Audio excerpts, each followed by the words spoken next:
Hey everyone, it's Daniel Elwood and Robert Johnson, the Last Nighters, and the Last Nighters wish you a Merry Christmas and are also found on the Launchpad Media, where they're always launching new ideas in your direction. Check it out at thelaunchpadmedia.com. Tonight, we're going to be doing It's a Wonderful Life on episode 103 of the show. You can find show notes and more at lastnighters.com/103. And if you like what we do here, you can also hit us up on the old Patreon at lastnighters.com/Patreon. Our guest is our pal Mike C., and he joins us for a little Jimmy Stewart flick called It's a Wonderful Life. We'll get into this one. And I have a sneaking suspicion, or at least I did, that Robert wasn't going to like this movie, but apparently in pre-show bonus content, which is available for our Patreon supporters, he let it slip. The cat's out of the bag. He actually does like this movie, so it might just be three guys agreeing with each other tonight. But, you know, maybe it'll work out. Maybe we'll see. But we will make sure to ring that bell several times to make sure that the wings get redistributed appropriately. So, Mike C., welcome. You're a musician, a friend of the show. You've been on numerous times. We will have a full complement of your previous appearances at our show notes page, laststars.com/103. And your musical website is on SoundCloud, and it is called Mechanical Dream Revolution. And you've been putting in the hours, sir. The labor theory of value is serving you well, throwing in all that value. And I don't know how much compensation you're getting for it, but I certainly appreciate the music that you're putting together. It's got a lot of narrative, a lot of story, and it's probably not for everybody, but I will post a link to it on the show, and I hope people do check it out because it's pretty good stuff. Welcome to the show. How you doing? What it is. Merry Christmas. Salutations. How's things? Things are good. Things are good. Right now, yeah, it's not a bad night for it. Is there an easy way to find you on the SoundCloud? Do they just go to SoundCloud and put in Mechanical Dream Revolution? Yeah, I mean, ideally I come up. Mechanical Dream Revolution, all one word. If you got a link in the show notes, that helps. And then slowly you get more traction as you get more views and stuff, right? It's just like anything else. Yeah, and you know what I could do? I can put together a link from our show directly to your SoundCloud profile page. That sounds great. lastnighters.com/Mike C. Or I'll shoot you a link to the new album if you want. Album. I don't know if 7.5 hours is an album, but it's a concept album, is what it is. Yeah, it's a season. But yeah, I'll shoot you a link to that. You guys can get it like a day early then, because it's dropping on Saturday. Okay, sounds good. Well, this show comes out Sunday and Monday, so it'll be up by then. So that'd be great. Awesome. So anyway, welcome. All I got. Welcome. Robert is here. You are here, and we're going to be talking about It's a Wonderful Life. Now, this was a suggestion by you, and I think, like I was mentioning earlier, that you had brought up this potential episode in the hopes that Robert would dislike this movie, so that we would have a lot of banter and back and forth. But as was revealed earlier, he loves it. I can't hate it. And I think I am actually genetically predisposed to like this. I don't know if you know this or not, Daniel, but my father, this is his favorite movie of all time. He's owned, the VHS tape, multiple DVD versions. I think he's got a Blu-ray version, which I don't even know if he has a Blu-ray player anymore. But he's gotten this as a gift, even though they show it on TV every year.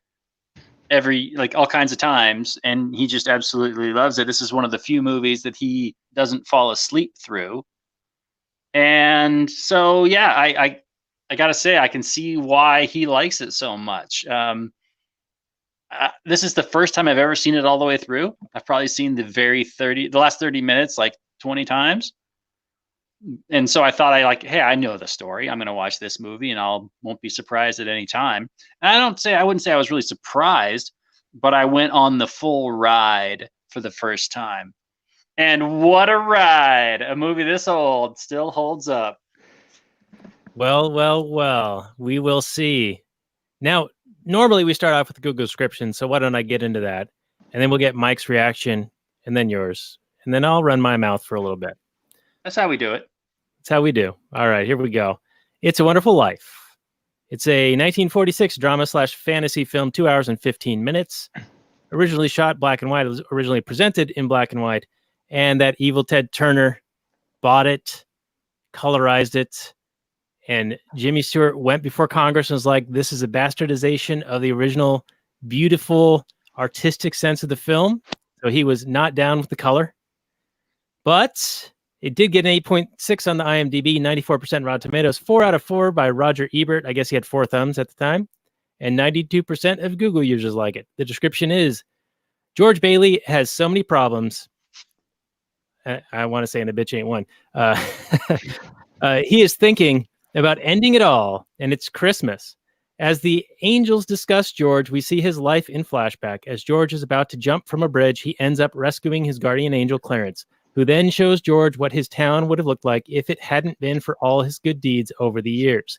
It came out, it says here, January 7th, 1947. In fact, the copyright on the title screen is 1947, but I believe it was actually released in December in 1946. Director Frank Capra, and of course has our pal Judge Jimmy Stewart in this one. So, Mike, your reaction, sir? To the description? Yeah. That's pretty accurate, I think. I think the mythos is that Capra was blacklisted for this, but I don't know if that's true. I think he just was associated with some commies in Hollywood and probably got interrogated or whatever. Yeah, it's pretty solid. I mean, A Fate Worse Than Death is his wife becoming a spinster. I think like this is a great film. We can nitpick it though. I think we can nitpick it. I think it might. Oh, that's what we'll do. We will nitpick. Yeah. It might be fun to pull on a few threads of like ridiculous plot contrivances and such, but no, it's pretty solid. I think Capra was a propagandist for America at one point, and I think that shines through in how he presents these ideas because they're vague. They're vague. They're hard to argue with. A lot of them are very like feel good and nice. And yeah, I kind of bawl my eyes out every time I watch this in a single sitting. So. Wow. Yeah, the second half of this movie, I was just crying like a baby. Just this movie end. does such a good job of connecting with the audience on an emotional level. It's what so many movies fail to do these days. Yeah. It's incredible. He knocks it out of the park, I think. So whatever.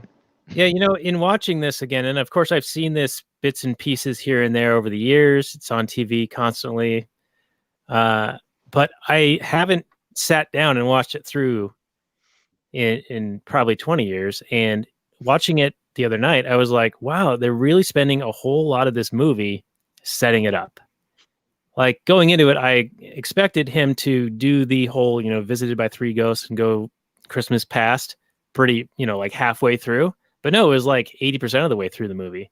Like the actual him seeing what life would be like without him was very brief. No, it's kind of inverted to a lot of modern plot structure, and even what a movie would have looked like back then, I think. Yeah, no, it's all set up, almost all set up, and just the short little payoff at the end. But it hits you so much harder with all that setup, and you're on board for the ride of who this guy is and what his life is like. That you're rooting for him the whole time. Yeah. Now, Robert, you're really good with the narrative. So what do you foresee in the setup? Like, why don't you run us through the kind of the story, and then what's the turn? What's the thing that puts him over the edge? Because I think that's pretty key. Yeah. So it's the story of George, and George is a guy. He's got these big dreams, these massive aspirations. He wants to travel the world and do all these things. But he keeps getting pulled back to Bedford Falls. Not that he actually ever leaves, but it's like every time he's about to leave, something happens that makes it so he's like, oh, my ordinal scale, I have to do this instead of this other thing that I wanted to do. So he's just this guy that he's like this perennial, like good guy. He's always like self-sacrificing. He's pulling the town together when there's a bank run, and he's, saving. He's his whole goal in life is to like get homes built for his friends. And so he really sees himself as this kind of, I don't know if he sees himself as a self-sacrificing person, but that's what he ends up being in a way. But that's what we're all doing with, capitalism in a way. I mean, we're all just kind of serving each other and helping each other out. But it's funny because then he sees this Potter guy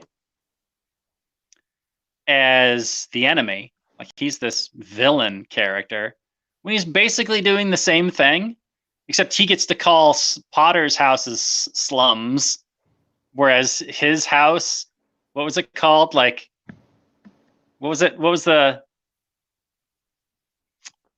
name of his little housing development? No, Bailey Fields or something like that. Yeah, it's nice.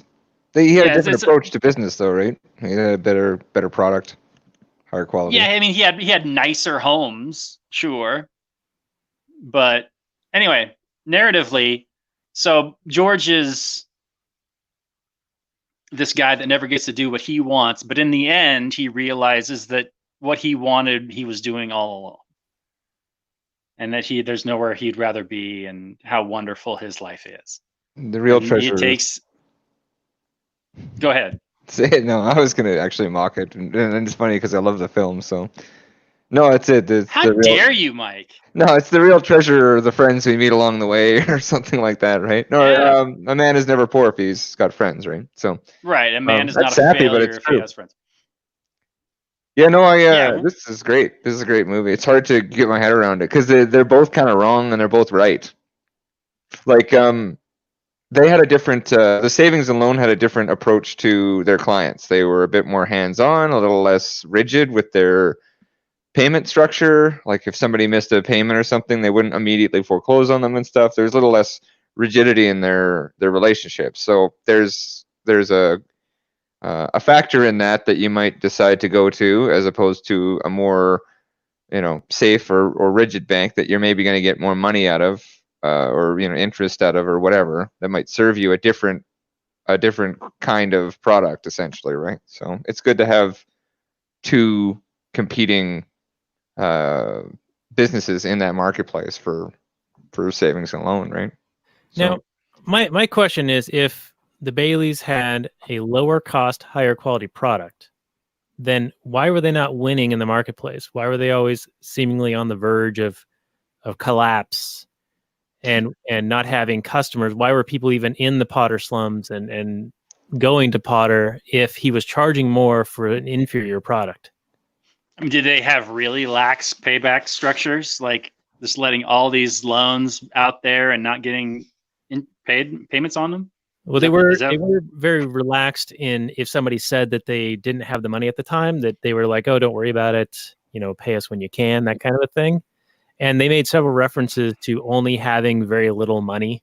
Yeah, so they were cash poor as a business, as a savings and loan. So they were kind of leveraged to the tits. I don't think they could get too much more, right? So that particular savings and loan worked for whatever 10 years to be able to get just a development company going, right? Just to get those houses going, right? Whereas Potter had a vertically integrated, conglomerate. So he's providing a different service. So he can kind of infect the marketplace a little bit differently, with a bit more. He can bully the competition a little bit, I think, is what they're implying. Well, was Potter, I don't want to say monopoly, but was he just renting out properties, or was he selling them as well? I think he's probably a slumlord, is how they sort of portrayed him, right? So he's probably just renting things out, which is, again, yeah, it's exploitative to an extent, right? If you rent, your whole life, you kind of start going, oh, why am I paying somebody else's mortgage? Obviously, like, that's kind of a misnomer, because there's a lot of benefits to renting. Yeah, I agree. Like, yeah, a lack of liability for one, right? So the ability. Don't get into that too much, but you get the impression that, I don't know, it's like, you guys have Tim Hortons down there now? No, but I'm familiar. Well, I'm just thinking, I wanted to compare Starbucks and Tim Hortons because they're very similar structures, and one of them is a bit more bare bones and cheaper, and a little bit like just starker as a product, and the other one, the Starbucks, is a bit more comfortable, and they're both like these terrible coffee fucking companies that have just infected everything in the marketplace, right? And so you can choose, and there's, especially up here, you get, there's the Tim Hortons people and the Starbucks people, and they kind of have their little factions, and they sort of wear it on their sleeve a bit. And so you choose whether or not you want a bit of comfort for a higher price, or if you want a more utilitarian model.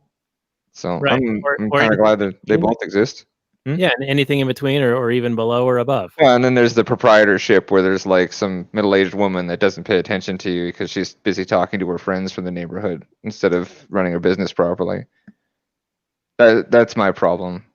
Maybe I shouldn't be sharing that. With like the local shops? Yeah, I'm like, oh, this is why Starbucks has dominated the planet, because people that own fucking little businesses are like you. Just it's like, can I get? Yeah, some they're fruit? in it for something else. Yeah. It's kind of just like a little public house, and whatever. If they lack ambition, I mean, maybe that's what I've been bitching about my whole life anyway. So maybe that's good. People are slowing down a little bit. Now, So Yeah.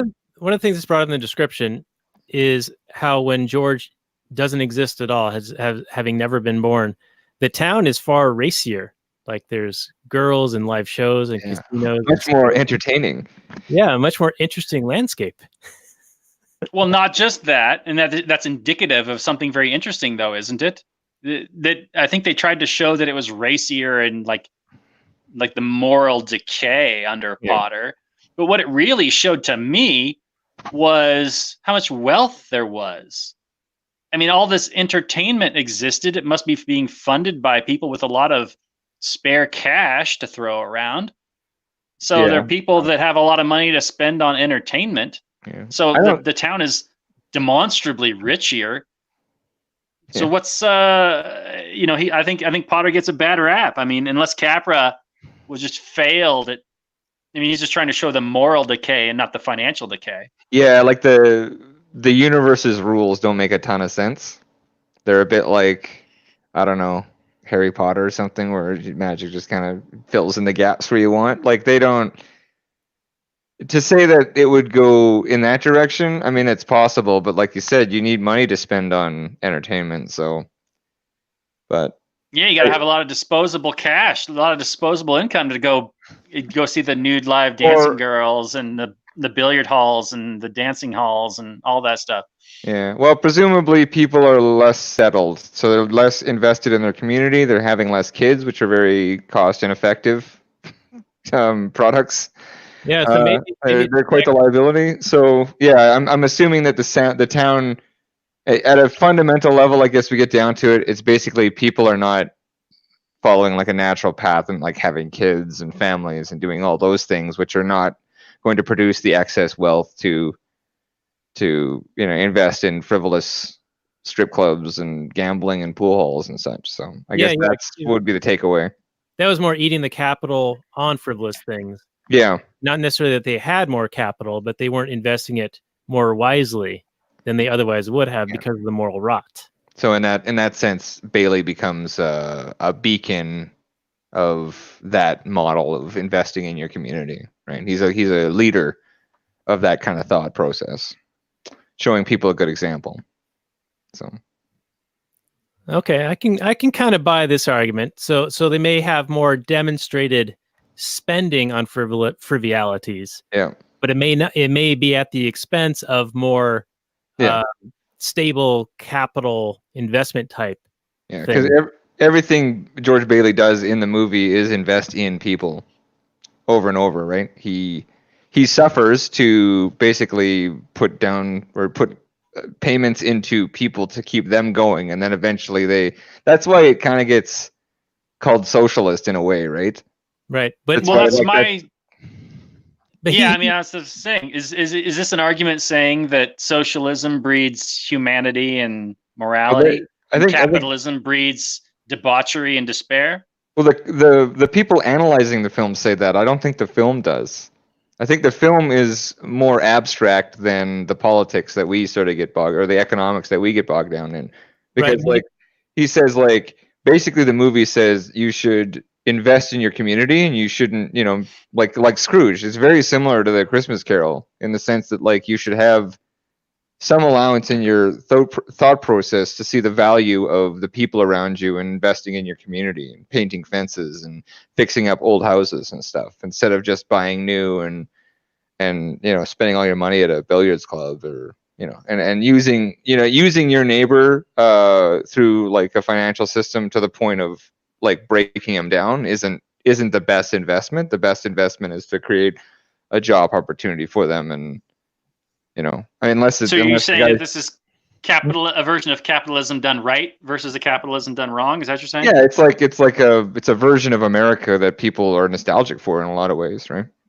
Yeah, and I can see the other perspective of this being the caricature of what people think of socialism as people sharing and being nice, but that's actually capitalism. Voluntarily. Right. That's actually a capitalistic thing. That's people choosing to invest in or spend their money in certain ways that are more beneficial to others. That's not socialism. That is actual sharing. That is actual benevolence. Yeah. So I think, sorry. What Bailey was actually doing, even though he was sort of poorly running a business, but he was providing, it seemed to be a bridge between people who could barely afford living in the slums of Pottersville. Yeah. He was extending them rungs on a ladder to which to aspire to, so they would have a goal to save a certain amount of capital on their own in order to qualify for one of these loans from the Baileys, to be able to get into a home of their own and get out of the slums that Potter was running. So if anything, he was kind of that, he was bringing those two worlds together. He was offering them the ability to climb out of a hole, so as long as they were actually working towards it. Like, they had to have a certain amount of capital. They had to save a certain amount of money. Like, they showed it with Martini, right? When he got a house and he had a business. Yeah, and the Baileys made a big deal about christening the house and saying some nice words. Here's bread so that this house never knows hunger and all that stuff. That was cool, by the way. I thought that'd be cool if people still did that today. Yeah, kind of this like blessing the house. Like had rituals and like parties and a nice talk to each other. Yeah, reason to talk to neighbors in person. And stuff. Got together instead of just all existing in like a bubble of entertainment. And well, I mean, we're phoning each other because we're in different places, but like a game of chess face to face with another guy is a pretty like specific experience, and you can't really do it online or looking at books or we're lacking ritual and celebration, and we don't build our culture from the ground up, which is that's personified, not personified, that's manifested in the film as basically like coming back to Pottersville, where everything, the entertainment industry is always so lucrative because our culture lacks community. So and it's beneficial not like a governmental level, but even for the larger companies, right? Like Coca-Cola is going to sell more Coke to people if they're lacking community, because it's poison and you really are only going to want so much of it unless you get feeling down. Does that make sense? Much like heroin. Yeah, like it's very much like heroin, except it's way more legal and not quite as bad for you. Right. And then also to go along with this, the Pottersville version, when Bailey doesn't ever exist, it's sort of like the rough parts of like Seattle or Vancouver, like East Hastings Street in Vancouver, or where what formerly First Avenue was in Seattle, where what was it called? The Lusty Lady? Where there were like peep shows and all this stuff. Well, you gotta ask me like I know. Well, because you and we've been to Seattle a number of times, and I think it's gone now, but I just remember back, 20 some odd years ago, that part of town just south of Pike Place Market was a little bit seedy. And it had a lot of I think that's where the Lusty Lady was.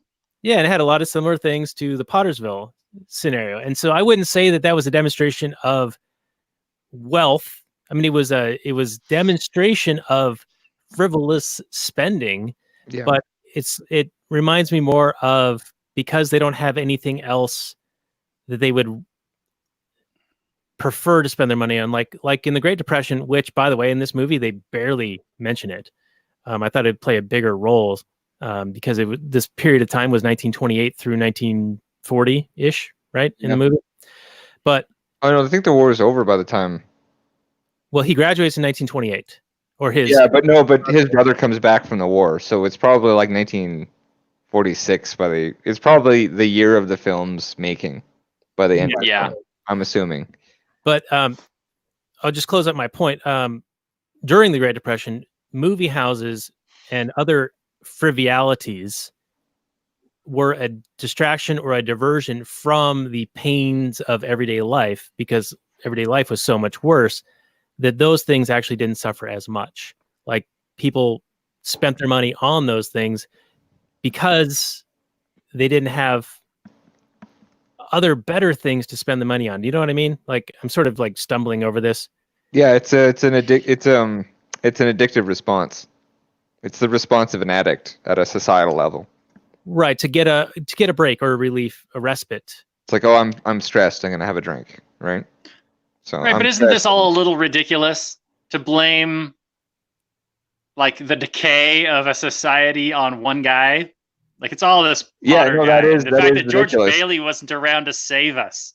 We didn't have our Jesus character to come along and show us the right way, and all we got left is like this evil Darth Vader character who's gonna offer us rent. What is it? There's a philosophical concept, right? Because, like, okay, so his brother dies because he wasn't there to save him, because presumably only Bailey could have saved him, or it only would have happened that way. That's an interesting idea, and we have to take it for granted because the film has decided that for its universe. So we have to adhere to those rules. So right. No, I'm okay with that. If anybody's the villain in this movie, it's Uncle Billy.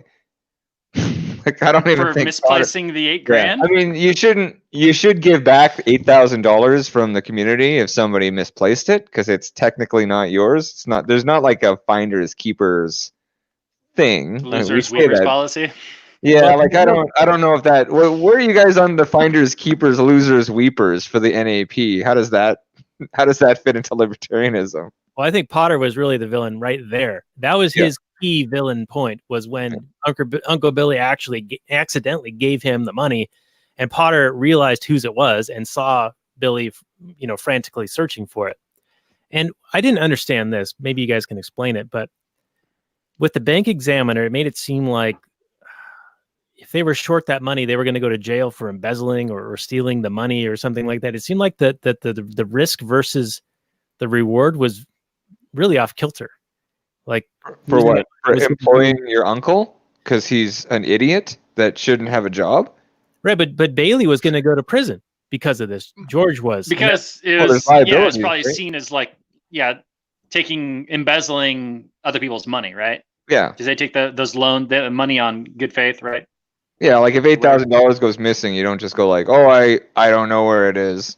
Oh, well, right? And then like, well, okay, well, you've stolen from me then, is the only explanation if you can't give me a better story than that. Right, but Potter knew this, that he knew that it would mean prison time for the Baileys. So he was weaponizing the state. Sure, he was absolutely. He was looking for leverage the whole movie to try and break down these Bailey he didn't boys. Want and he's absolutely. He's absolutely the villain there, but he's not the villain before that. He's not responsible for the decay of Bedford Falls. No, he was a dick, though. Yeah, he wasn't a nice guy. He was antagonistic, and he used some very aggressive business tactics that have no place in a town that small. I don't know what that means, but in defense of Ebenezer Scrooge, when we defended Scrooge in A Christmas Carol, I'll defend Potter in this movie too. No, you're right. They're both kind of wrong. I'm just saying that when there's a run on the bank, and then the only cooperative credit union in town that competes with you, you're offering to buy their shares for 50 cents on the dollar because you can just eat the cost to destroy your competition, is a shitty way to interact with your community. You shouldn't try to run your neighbor out of business. You shouldn't make an offer? I think you should compete. That just seems aggressive, right? It's just dirty pool. An offer, they don't have to take it.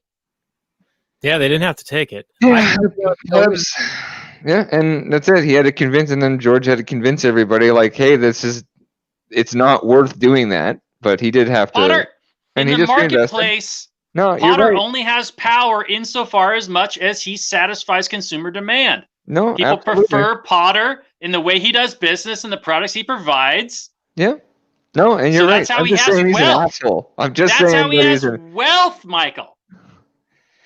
He didn't steal it. The movie implies that he steals the town or whatever. At least that's what George Bailey says. George Bailey says that because he bought things for a song and dance, because he had a lot of capital sort of hoarded away for when the market collapsed. And like we can go meta on that and talk about how like that was engineered or whatever, or exacerbated by the government. But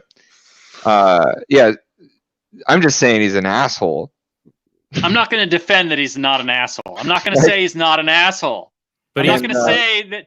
And he pays the dick price in this movie. Nobody likes him. How many friends does he have? No, and he's if he had had the same kind of problems that George Bailey had, how many people would have come to his aid and go, "Oh, Potter, here, take some money"? No, and he's going to die alone and all that, right? And so that's the entire point of the show. And you're right, like he's not the bad guy until he aggresses in a way that's like kind of truly evil.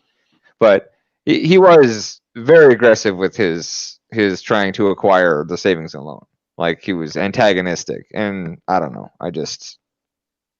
Like obviously it's legal and it doesn't breach the NAP or anything like that, but I certainly don't condone that kind of behavior. Right, and he couldn't defeat them without conniving and going. Yeah, that's the thing. He didn't want to compete fairly, and that's what pisses me off about him. And he had he competed fairly for like 30 years or however long that place was in business.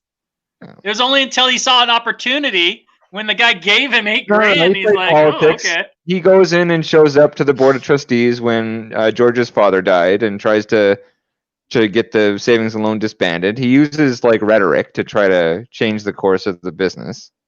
That's how people use words. Yeah, he did. Well, I'm just saying he didn't just quietly sit and provide a better product. He was aggressive, and he was political. So, and I don't know what kind of, somebody like that, I'm pretty sure would be, doing stuff with the police and the politicians in that town as well, and Oh yeah, he'd be some sort of boss hog character, probably. Yeah, he's a dick. Some kind of Tammany Hall dude. And I mean, yeah, like he's, it's like I'm not touching you, and you got your finger like 2 inches from somebody's face, and I'm like, yeah, okay, you're not touching me, but you are certainly upsetting me on purpose. So. Oh yeah, that sounds a lot like what happens in my household with the two. But yeah, no, I think Uncle Billy was the villain of this film. Yeah, when they said that when Bailey wished that he didn't exist, they said Uncle Billy was put into an insane asylum. Yes, sweet. There's, you know what? Get him. No, that's too far. He's certainly like. If there's one, I thought you guys would have had that criticism because, after this event of him losing the $8,000 because he ties strings to his fingers instead of writing things down, I would hope that he retired after that, and that George filled that position with somebody that was worthy of it and could be accountable and take on that responsibility, because. Like Potter's right about a thrifty working class and not bailing people out of every situation. Like you do have to be very careful with tolerating like failure and letting people slide on their payments and things like that. Like you do have to run a business. Are you against Yang's plan for $1,000 per month for every American? I'd have to see it. I'm not against the idea of a negative tax. I don't know anything about it. All I know is he's promising bribing you with your own money. Yeah, well, yeah. He's bribing some people with other people's money, and that's what taxes do. So if it's a simplified version of that redistribution, it might be more efficient. I'm not sure. I'd have to see. I like the idea of a universal basic income in place of every other social program. But that's never going to be the case. They're never going to take away the other social welfare shit. But as an abstract, just add it to the pile. I don't write it off entirely. I think that maybe some bare bones infrastructure, social infrastructure, might be a good idea to transition us away from this, because a lot of people have been trained to not take care of themselves or be accountable, and to call the police so they can show up and shrug 3 hours after you've been assaulted. Nobody's really taught these things, so we need a few generations to kind of get things to where we want them, right? That's ideally, yes, but that sounds like a whole lot of. Never mind. I'm assuming. Is it Yang? Is that his name? Yeah, Yang Bang. Yeah. I'm assuming that it's absolute lunacy, just off the cuff. But I haven't done any research, so I can't ethically. It's a terrible idea. It is lunacy. Well, I'd have to see it. I don't know. Free education for everyone. Well, on the speaking of free education, I'm going to throw a little free education out for people. Lastnighters.com/103. I'll have a Rothbard lecture on money and banking, where he talks about bank runs being one check against banks overextending themselves. And I'll also have a clip that I've actually made a cartoon version of Rothbard talking about the benevolent angel Gabriel giving everyone $1,000. He's like, awesome. Overnight, magically doubling everybody's bank accounts. What do you expect happens? The price of everything goes up by double. So everyone's no better off than they were, unless there's a time difference on who gets the money and when, which is like how the Federal Reserve works. It's the first receivers of the money who get the money before it impacts the inflationary aspects. And so they get to spend the money at today's price, but as the money finally makes its way through the rest of the economy, it starts to affect the raise of price, and the late receivers lose out. Okay, how about this? You get a sea can for free. It's got a bicycle in it, and you have to bicycle for 4 hours a day, and that generates a bit of electricity. And in exchange for that labor, you get some food squares, some Soylent Green on Tuesdays, and you get a sea can that's made out of stainless steel, and you've got like a stainless steel bed with no clothes, like that gets sprayed out every day by a robot. Is that Mike that Seaven? could work, right? Like we're all gerbils running on a wheel. Yeah, like and they'd be forced, they'd be forced to give back the labor that they're taking from the system by powering the bicycle, like in that episode of Black Mirror. That sounds like the best use of everyone's time. Yeah. Plus, you'd get a huge stimulus from all the bicycle building. Oh yeah. All the stationary bikes we'd have to build, right? And then the government could give some contracts to their friends that own factories that build stationary bikes. There's all sorts of benefits to this. So much equality. It's just dripping with equality. Speaking of banks, though, I hate them. But cooperatives structures, like, have you guys talked about that a lot on the show? Like how a co-op works and how it's different than a corporate structure? Are you guys for or against? You can have a voluntary co-op. I don't care. But they rarely outcompete traditional businesses. But that's probably due to cronyism and protectionism that happens. That's what I mean. Is I think that like how hard is it for a credit union to get a charter, right? They don't get to give out student loans. Only certain banks do, right? That kiss the ring. So I don't know. I feel like that's a very good solution to the what people call the ills of capitalism, like with their fucking union killing and Walmart and destroying neighbor communities and stuff like that, and Amazon and Google owning everything. Like cooperative structures tend to have a lot of benefits in terms of like what people are looking for in a large organizational structure, with some built-in checks to its rapid expansion and expanding to collapse. Because I mean, capitalism does thrive on chaos in a lot of ways, right? Like right. There's so many distortions, and it's hard to know what the proximate cause of anything is, and you can't really view these things in a vacuum. So until we make it to a fully free society, then we'd see which kind of structure would win out. Well, that's why like anarchy and voluntarism or libertarianism is like, right? Because capitalism was coined by Marx. I think I said that the first time I was on the show. Like it's a slur. It's a slur. The whole point is to like poison the well of the conversation. Like you can't even have a conversation about it because, like, okay, so George Bailey, he's a capitalist though, and so is Potter. They're both everyone in the movie is. Yeah, like they're nobody's a volunteer, not for profit, whatever they do. Yeah, he was just he was just better, and he was better at business than his father. His father, I think, wasn't very good at running it, and maybe he was being interfered with by Potter. But I think George was a much better businessman.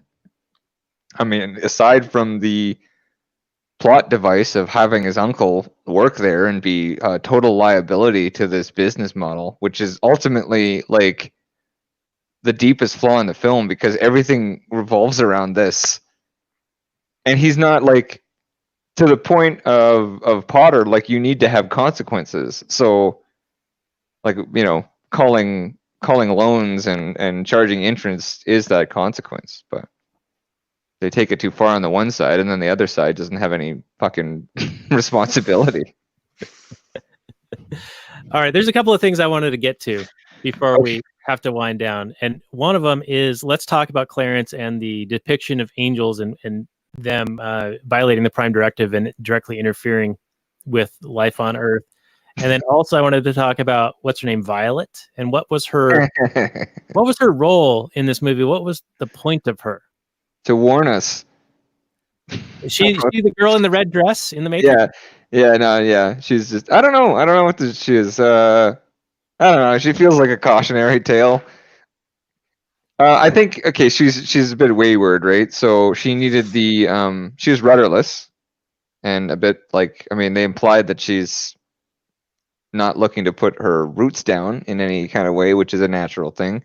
And so she needed the guidance of Bailey to structure her life, right? She seemed a bit of a floozy, and she got around. Yeah, but she seemed to desire Bailey, and she would drop the other guys that she was engaged with at the drop of a hat. Yeah, multiple times. If Bailey would give any interest in her direction. So was this a case of unrequited love, similar to what the Donna Reed character also had with him, but he actually reciprocated with her? I don't know. She whispered in his bad ear that when she was a child, or at the soda shop or the pharmacy or whatever, that she was going to marry George Bailey, and he didn't hear her because his ear was non-functional. Right. I mean, well, I would say that they both had designs on him ever since they were children. Yeah, but she says to Violet, like, you like every boy, and she goes, "What's wrong with that?" That whole scene's hilarious, man. That guy's got some game. I wrote down, "Hey, brainless, don't you know where coconuts come from?" That is some like top tier pickup artist negging. Yeah. That guy is like, he's like, what, 10, and he's just banging it out, just killing it. Yeah, and there were other moments later on, like throughout the film, where Bailey was demonstrating, I think, some behavior that would probably get you imprisoned today. Like he was violently shaking Donna Reed and then forcefully kissing her. And yeah, how do you court women? I don't know. I don't. You just shake them till the sandwich. Didn't you see Airplane? Mm-hmm. That's how you calm down. Pickup artist 101 right there. Yeah, just give them a shake. See if they try to run away or not. You know what, though? That's a touching scene, so don't even say anything about it. You're right, though. There's no way they would. No movie could be made now. They would do that, yeah. Movies that were made 10 years ago can't be made now. Robert Downey Jr. blackfaced in Tropic Thunder. Very well, I might add. Yeah, no, it was knocked out of the park, man. So I wanted to bring up the maid, the house maid that they had, the Baileys had, the black woman. Sassy. And what was it? Harry was the brother, and he slapped her on the ass. Now there was a recent like a marathon or fun run or whatever, and some reporter on the sideline was reporting from the event, and some guy ran by and slapped her on the ass and then kept going, and well played. She claimed it was a sexual assault and he stole her power. And well, it was an assault. I don't know if we need an adjective attached to it. It's just an assault, but yeah. I don't know, man. He hit somebody, and apparently they didn't want him to, and she has every right to. You're right. It sucks, but it's a breach of the non-aggression. But in terms of proportionality. Principle.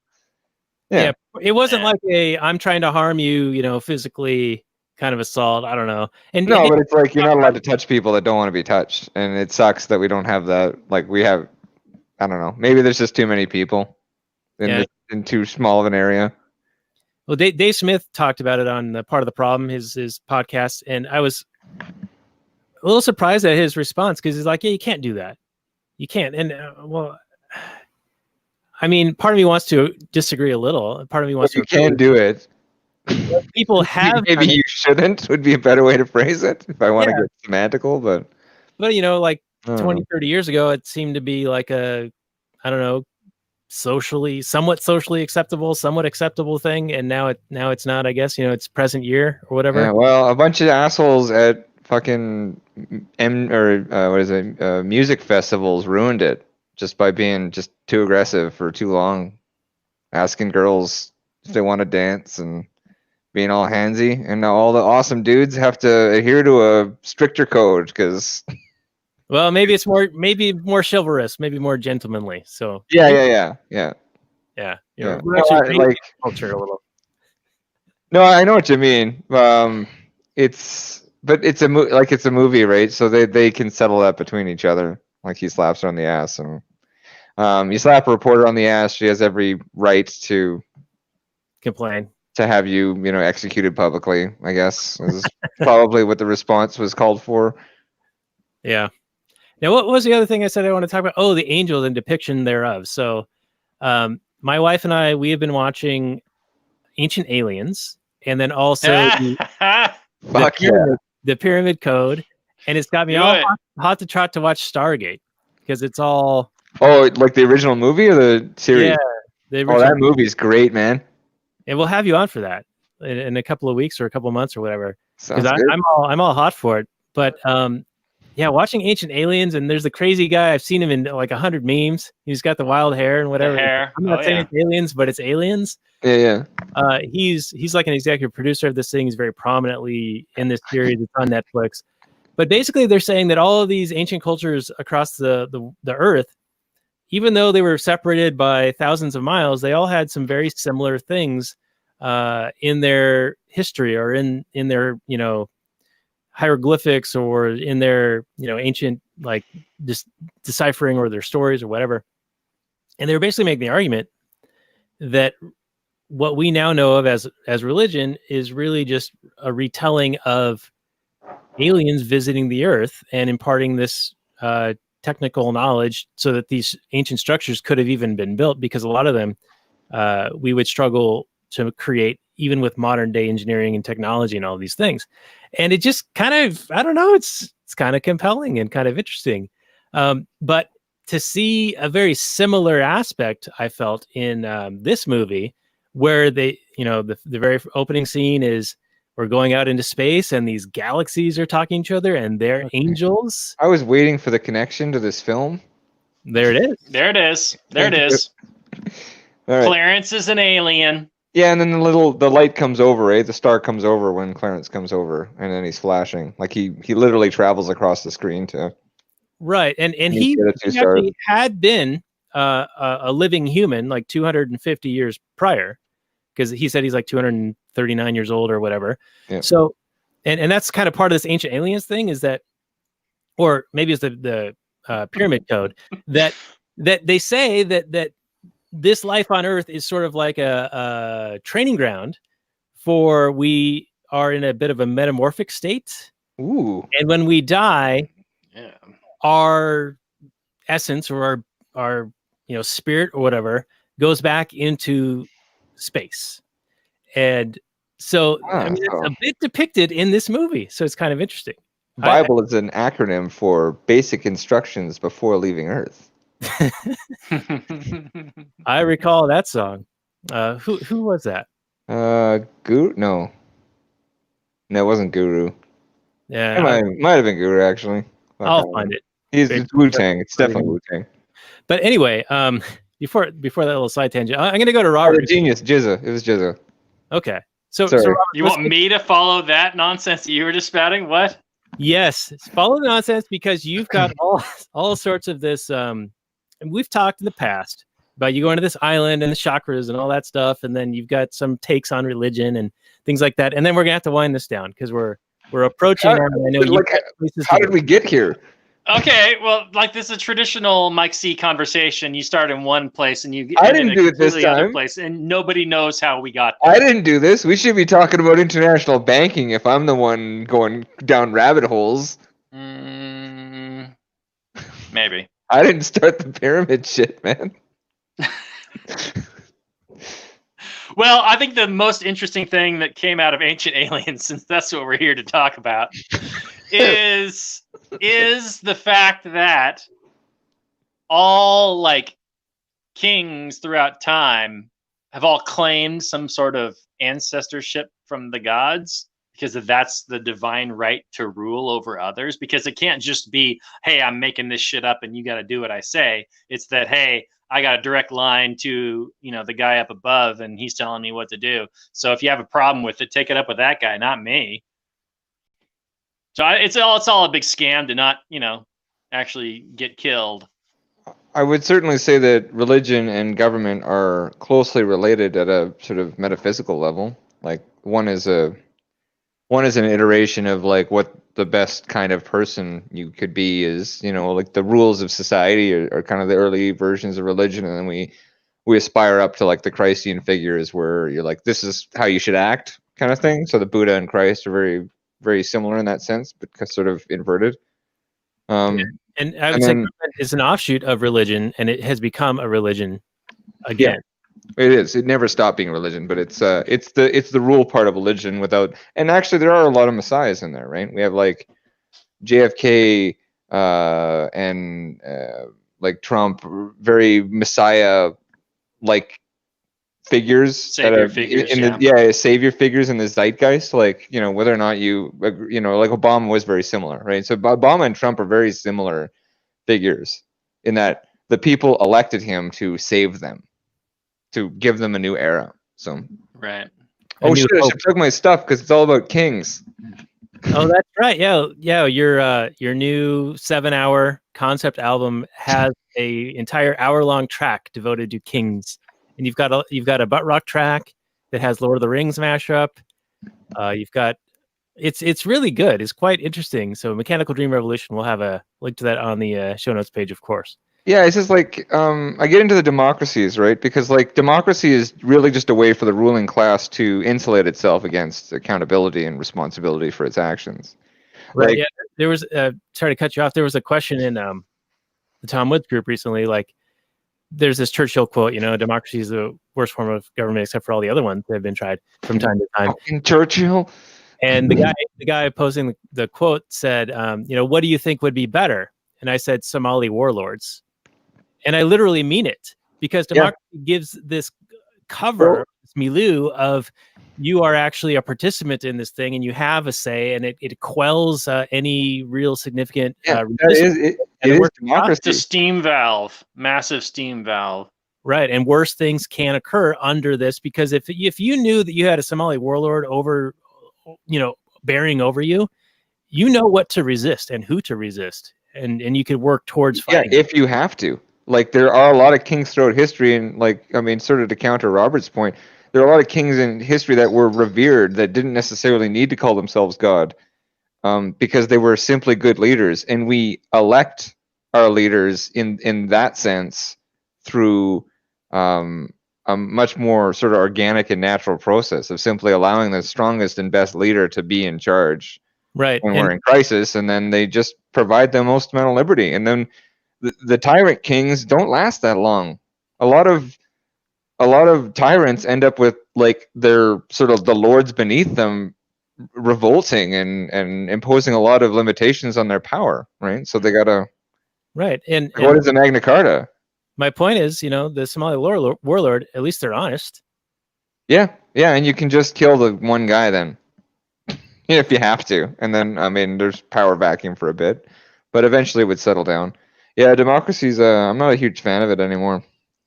It's exalted as this like really high ideal, but the movie did get into the war effort briefly. I thought you guys would jump on that. I honestly thought you guys would hate this movie.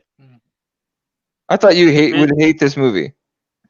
I'm gonna hate the movie because of the glorification of the war and the I guess you can't avoid it. No, I just George has. I thought I'd be apologizing for the movie, to be honest. I honestly thought I'd have to defend it, but because it's a great film, but it's got a bunch of I don't know, pseudo quasi-socialist concepts in it, but they're not, right? You can paint it socialist if you wanted, if you're like some weird. Could. Yeah. I think you could. It's both. It's capitalist and socialist. It's people just. It's one man choosing to behave in a way that is better than most people. And the benefits of that are priceless. Right. So. It's one man having different value scale than others. He valued people and those relationships that he built other than the other things that he wanted to do, like travel the world and whatever.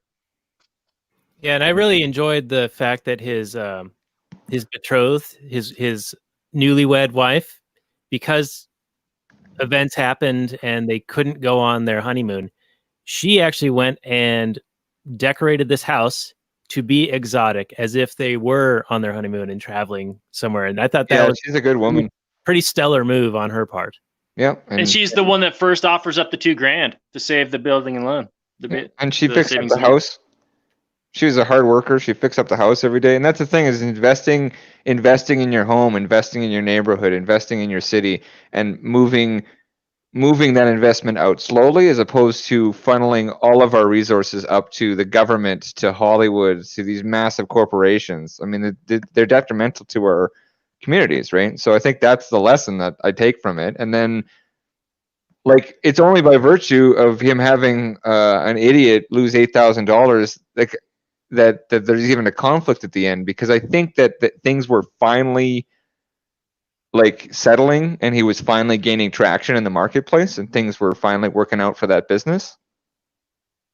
You know what I mean? Because I think they were settled, and that's why it hits him so hard, is because this thing happens at a time where he's like, okay, I can finally start just getting into a rhythm and living my life, and I don't have to like worry every day about going bankrupt. And then this happens, and he's like, I'm going to jail now for all of my giving up everything I wanted to help this community and help people, and they fucked me. You know what I mean? And then it turns out, in fact, all they had to say is George Bailey was in trouble, and they started handing out money. They just passed a hat around and got him settled, like, in 4 hours. I don't know. That's very touching, right? Right. Yeah, and I thought that was huge. That was really nice, and I take it that's why you guys both were wailing like little babies at the end here. I was wailing like a baby throughout, like the entire second half of the movie. Yeah. Oh wow. There's all kinds of moments that. Because she didn't have kids, right? Like, she became a spinster.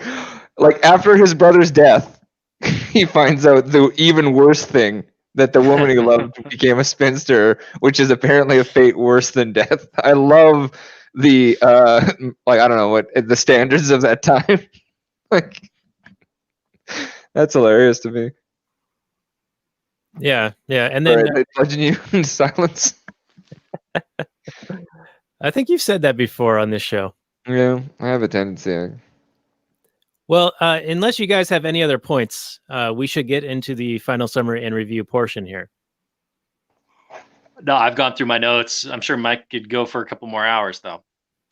Yeah, if we had that kind of time, maybe on a bonus episode. And we actually, in the pre-show, everyone, we were talking about the potential for doing a MSTK3 style, where we are actually watching a movie with the audience, making commentary as it's happening, and that would be on the Twitch platform, which maybe we'll get in place after the new year. So we'll be looking forward to that as a possibility. Yeah, that could be really fun. So, yeah, Mike, any final notes before we get into summary review, or do you want to just kick off summary review and give us a score on this bad boy? Yeah, I don't know, 10 out of 10, I guess. I don't know. I don't even know. There are 9 out of 10, I think, because there are a couple things that irk me, like the plot contrivance of Bailey. But I like, if you could move that rant I said about all those things, about the essence of the film, just right to this, in post or something, that'd be ideal for me, because I think I said it already. What I like about it, it's about investment, and it's about the value that is not necessarily monetary or monetizable. That, like, people are similar to commodities, but there's this sort of ether in us that isn't quite the same. So sometimes it's okay to, like, not be a hard ass about stuff and just see if that nurturing can help people give back eventually. But I mean, Potter's not wrong. You shouldn't just let people, walk all over you, or take a loan that they can't pay back and stuff like that. But it doesn't really get too deep into that. So, yeah, and man's not poor if he has friends. It's not a bad way to say it. All right, well done. So 9 out of 10 from you. Robert, we'll go to you, sir. Well, this movie is barely a Christmas movie. It's I got a couple of scenes that take place on Christmas, but like we said, that's just in the climax of the film. The first over 3/4 of it is just George Bailey's life, and it really is just a story about his life strategy and how it pays off for him in the end, and how Potter has a different life strategy. I mean, maybe he just doesn't have the charisma. I mean, one of the problems for me, just a little bit, that doesn't keeps it from being perfect. I mean, there are a couple of different things, but for me, the fact that George Bailey is kind of like a Gary Stu, like the male version of a Mary Sue, in that everybody just likes him. I mean, other than Potter, he could yell at people and scream at people and do all kinds of like non-nice things, but ultimately everybody likes him. And I could see why. I mean, I liked him, but I don't know. It was almost, it's like that 50s Leave It to Beaver style where everybody knows everybody and everybody talks to everybody and everybody knows everybody else's business. And that's the kind of community that's kind of alien to people these days. Like, I don't know my neighbors or what they're doing or what's happening to them, but I guess if we were in the 1950s middle America, I would. But man, this movie just hits you so good.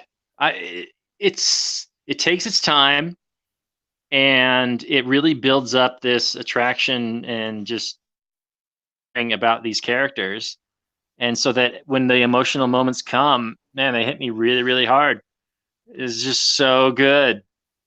From a technical standpoint, there were a few scenes where I was like, what's happening? What are you doing, Capra? I can remember in the bank scene when the uncle has to like try and put the money in the newspaper and give it to Potter. And there's like watching a YouTube video with those quick cuts, because there were like four times they're stitched together, all from the same perspective. Like they couldn't do the scene in one take. And that happened a couple times in the film. It was just weird. I mean, from a technical standpoint, it's like, what are these actors incapable of doing a single take? I don't know. But man, this is my favorite. This is my favorite like holiday movie now. It's so good. It holds up. It made in 1946. If the movies today took the time to develop characters like this, they'd be so much better. And it's still not perfect. I mean, I could see it from, the whole socialism, capitalism angle too. And I wish that was a little bit better, but I guess you got to have a villain of some kind. Anyway, it's got to be one of my highest rated movies of all time. I don't know if it's a perfect 10, but it's like a 9.2. It's really, really, really freaking good. Wow. Totally blown away by this. And Robert likes a movie. I like lots of movies. All right. Well, thank you guys for the high praise and the great conversation. And I'm going to echo a lot of your opinions. So like I said at the open, this is probably going to be just three guys agreeing with each other. This is a really good movie. And I think that Jimmy Stewart does have a lot of aw shucks charisma, not only as George Bailey, but in many of his other roles. And I think that's just kind of part of him as an actor. And he was very likable. He was in many films and lots of Hitchcock and Westerns and other things as well. And I think that he just kind of has that aura about him. And so he was the perfect guy to play this character. Because you're right, he did do some pretty crazy stuff. He yelled at people and he was somewhat violent and shaking people, and people still liked him. Like they didn't really hold it against him. So, it worked out. I think that the lessons are pretty good, and it does have that Christmas feel. And especially with the snow, which they won a Technical Academy Award for, because that was not actual snow. They shot the film in the heat of the summer. So you can see. Oh, and they just used CGI. No, it was actual. The CGI. Yeah. Attack of the Clones. I forget what it was that they used, but it was something it was the first time ever it was tried, and it worked really well, and they won an award for it just for the snow effect. Well, that's cool. The same stuff they used in Gremlins? Probably. Was the Gremlins snow good? I thought it was bad. It was pretty bad. Yeah, it was pretty bad. I haven't listened to that episode. If only yet. Gremlins could have come out after It's a Wonderful Life. I don't know. Yeah, it might have been better. We didn't really score Gremlins that high, but the guest we had, Rocky, he really liked it. He said it was the most Christmas movie of all time, even more Christmas than Die Hard, and that was the discussion. No, he called it the best Christmas movie of all time. Yeah. But Robert, you have a new one, and it's this one. Yeah. So anyway, I'm going to throw a 9 down as well. So 9's around 9.2 out of Robert. 9.16. No, 9.6 now. no, sorry, 9.06. I think is now the average. Yeah. You got to get your Canadian calculator, do the proper conversion, get it into Celsius and all that. But anyway, this was a really good discussion, and I appreciate Mike, you coming on. You always do bring the heat and the. I tried to take a little bit of the nuance and take us down a side angle there for a little bit, but I knew you'd be game for that. And what else did I want to say about this? That's probably good for now. So this is episode 103 of the Last Nighters. You can find the show notes and more at lastnighter.com/103. Also support us on Patreon, lastnighter.com/Patreon, and you can find this on the Launchpad Media. Now, also on Launchpad Media is Blast Off with Johnny Rocket and Raylene Lightheart. Raylene was our guest for The Karate Kid a few months ago, and we had a great discussion with her. She is very easygoing, easy to talk to, very good personality on the mic, and we really had a fun discussion. And we're going to have her back again next week for a New Year's Eve inspired film, When Harry Met Sally, with the great Billy Crystal and Meg Ryan. So that should be a good discussion, I think. I'm looking forward to it. You got to get Raylene's awesome. I'm looking forward to Stefan Molyneux needs. Sorry, I didn't mean to interrupt you. Who's saying? Stefan what? Oh, Stefan Molyneux needs to join you guys for that one and all of his sexual marketplace value rhetoric. It's quite harsh. Maybe we will make some reference to that, because doesn't Billy Crystal kind of like harp on that kind of concept? Yeah, no, that's I don't know. I think Stefan is very harsh about those ideas. Like, these guys, there's not a lot of romance, and there's like, I understand that you need to limit romance, but it's not like it's an asymptote. You don't want to get to zero romance when you're talking about men and women. But yeah, no, men and women can't be friends, I think, is what Billy Crystal says to her while they're you should probably save this for the I remember that. Yeah. I haven't seen it in a while, so it's kind of, that's coming back to me. Yeah, it was part of my upbringing, so yeah. Well, anyway, Robert, as you were saying, Raylene is great, and so that'll be a lot of fun. So join us next week. And I don't know. Name of the show? The Last Nighters, and she's on Blast Off with Johnny Rocket. So that'll be a lot of fun. And this is episode 103 of this show, and we wish you guys a Merry Christmas. Thank you for joining us, and we'll see you back for the New Year's. We'll say good night from last night. Take care of each other.